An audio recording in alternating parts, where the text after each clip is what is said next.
Good morning mga ka-diaries! Welcome ulit sa mini diary vlog naming mag-asawa. Unang-una, eto muna tayo sa pagtitiklop ng higaan. Alam nyo ba, para sa akin, kahit maliit na gawain lang to, pero ang dami kong naiisip habang ginagawa ko to. Habang tinutupi ko tong kumot at unan, naiisip ko kung gaano kabilis lumipas yung gabi. Kahapon lang parang kakagising ko lang, tapos ngayon, umaga na naman. Ang bilis talaga ng panahon mga ka-diaries. Tapos na ako magtiklop, tapos ayun, binuksan ko naman yung bintana. Ang sarap ng hangin mga ka-diaries, amoy umaga talaga. Pagkatapos ko buksan yung bintana, tara punta na tayo sa kusina. Kasi mga ka-diaries, magtatakal muna ako ng bigas na isasain ko ngayong umaga. Isa't kalahati lang yung sinasain ko kasi kasya na rin naman sa aming mag-asawa. Nag-unab muna ako ng bigas. Syempre, linisan muna natin yan. Baka may bato pa o buhangin. Hindi pwede yung basta-basta sayang din yung bigas. Habang nag-uunab ako ng bigas, nakaisip ako, ang dami na pala ng umaga na ganito lang ang ginagawa ko. Pero okay lang, kasi dito nagsisimula yung pag-aasikaso ko sa bahay, sa asawa ko, at sa sarili ko. Tapos noon, lumabas na ako sa bahay para magpaapoy. Wala kasi kaming kalan sa loob kaya sa labas kami nagluluto, sa bato at kahoy lang. Kahoy lang din yung ginagamit ko sa pagluluto. At ayan, nagpapaapoy na nga ako dyan. At pagkatapos ko nga magpaapoy, ayan, nakipagkwentuhan muna ako sa asawa ko saglit. Yung mga ganung sandali mga ka-diaries, yun yung nagpapasaya sa akin. Yung simple lang, nag-uusap kami habang nagbabardagulan, walang bongga pero busog yung puso. At ayan, habang nagduduyan siya at nag-e-edit ng content niya sa cellphone, lumapit muna ako sa kanya para kulitin siya. At ayan, nakipagkulitan naman siya. Follow nyo na rin siya. Si Baluka. Yun yung name niya, search nyo lang sa Facebook o kaya YouTube. O ayan ha, pinromote kita. Habang naghihintay akong maluto yung sinaing, naghugas muna ako ng pinggan.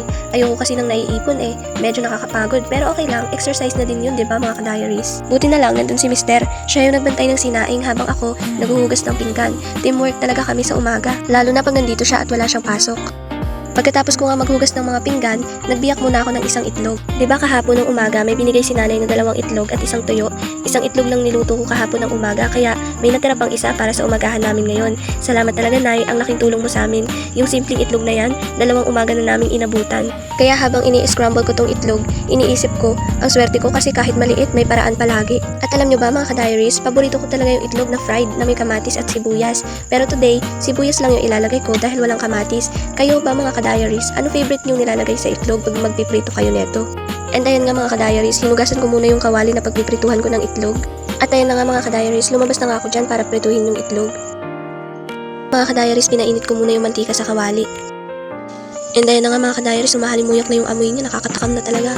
Sino ba naman kasi yung hindi matatakam, lalo na kung pagkabata paborito mo na talaga yung fried na itlog, diba? Kayo ba mga ka-diaries, ano yung paborito nyong ulam ng mga bata pa kayo? Comment nyo na sa comment section natin. Ako kasi talaga mga ka-diaries, itlog talaga with matching ketchup.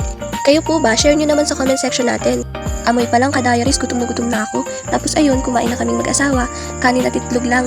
Pero alam nyo, sarap na sarap kami. Minsan kasi, yung ganitong simpleng pagkain pa yung pinakamasaya kainin. Lalo na pagkasama mo yung taong mahal mo. Yung walang arte, walang bongga, kain lang kami habang nagkukwentuhan ng konti kung anong gagawin namin mamaya. Sabi ko nga sa kanya, buti na lang may ulam pa tayo ngayon. Tapos ngiti lang siya sa akin. Yung ganung sandali mga ka-diaries, yun yung nagpapasaya sa akin. Yung tahimik lang pero busog ka sa puso at tiyan. At pagkatapos namin kumain, naghugas ulit ako ng pinagkainan namin kasi gusto ko, pagkatapos ng almusal, malinis na ulit yung paligid para pagbalik ko sa ibang gawain, wala na akong iisipin. And mga ka-diaries, pagkatapos ko nga maghugas ng pinggan, pinakita ko na rin yung hair care routine ko. Binasa ko muna buhok ko habang minamassage yung scalp kasi mga ka-diaries, maganda yung minamassage natin yung scalp natin daily. Kahit na 5 minutes lang siya. Kasi mga ka-diaries, yung pagmamassage ng scalp, nakakatulong yun para mabilis sumaba yung buhok natin. Tapos nga mga ka-diaries, naglagay na rin ako dyan ng shampoo. Yung shampoo na gamit ko, Sunsilk na pink kasi yung Sunsilk nagpapastrength at nagpapashiny ng buhok.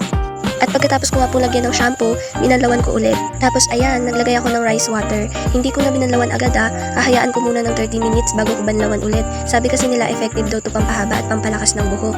Tapos wag na po natin kuskusin yung buhok natin ng towel, lagay na lang po natin diretso.